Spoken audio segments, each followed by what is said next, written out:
Overwhelming support sa PBB Celebrity Collab Edition big winners na sina Brent Manalo and Mika Salamanca, dama sa hiyawan at pagmamahal ng kanilang friends, family and fans. Gaya ng heartfelt hug ni ex-housemate Bianca De Vera kay Mika.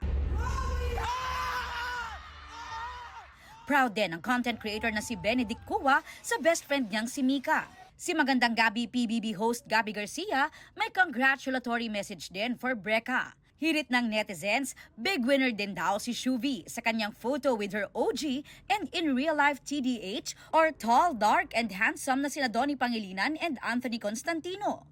Speaking of TDH, dashing sa kanilang big night outfits, sina Donnie, Michael Sager and Emilio Daez. Millie, Rami, and Mick-Ver are present sa photo ni Michael kasama ang kanyang mga naging kapamilya duos. Kilig moment naman ang hatid ng tila paglayag ng Wilka ship ni Will and Bianca sa touching moment nila together na may OA reaction pa from their fellow housemates. Reunited na rin si Mom Clarice sa isa sa mga miyembro ng pamilya de Guzman sa loob ng bahay ni Kuya na si Esnir. Pamilya de Guzman represented din sa photo together ng dalawang anak ni Mom na sina Esnir and Will. Ang hosts ng PBB, the online verse Mavi Legaspi and Alexa Ilacad, spotted pa sa kanilang pre-show ritual.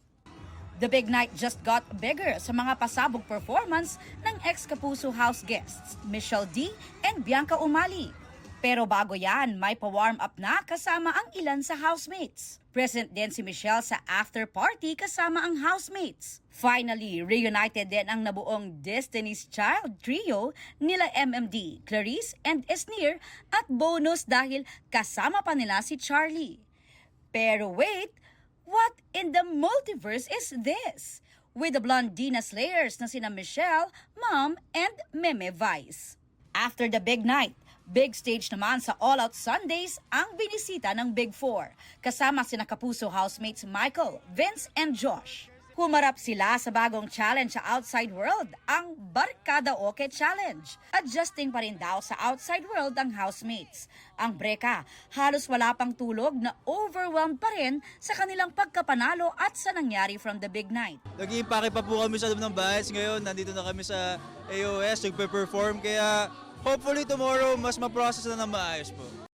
Parang hinahabol pa po namin yung mga information na na-miss namin inside the PBB house and outside the PBB house po. Excited din si Mika para sa kanyang karakter na si Anaka sa Encantadia Chronicles Sangre. There's more to come. Para kay Anaka at kay Mitena. Sila po ang duo sa mundo ng Encantadia. Ang mga Kapuso housemates na sina Will Ashley at AZ Martinez looking forward sa mga gustong gawin sa outside world.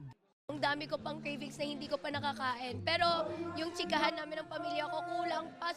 Hindi pa po talaga kami nakapag-bond ng aming family. Kaya yun talaga yung isa sa nilook forward ko ngayon na magawa. Sina Charlie and Esnir gustong suklian ng love and support ng fans. Sobrang atake yung lahat, sobrang latinan yung lahat at naway masarap yung mga ulam nyo at makatulog kayo ng mahimbing. Yes. Love you! I hope you guys know that you are an answered prayer and you have a space in my heart. Sina Ralph at River, happy na nasa outside world pero nakakaramdam daw ng sepangs kay Kuya. Parang yung isip ko na sa bahay pa, yung mga task namin, kinakausap si Kuya, pero I'm just so happy to be outside again, see everyone outside, see the fans and supporters at syempre yung pamilya ko. Para po sa akin, ako po, miss na miss ko na talaga si Kuya. He was the one who always gave us advice. Siya yung makakausap talaga namin every day noong time na yon.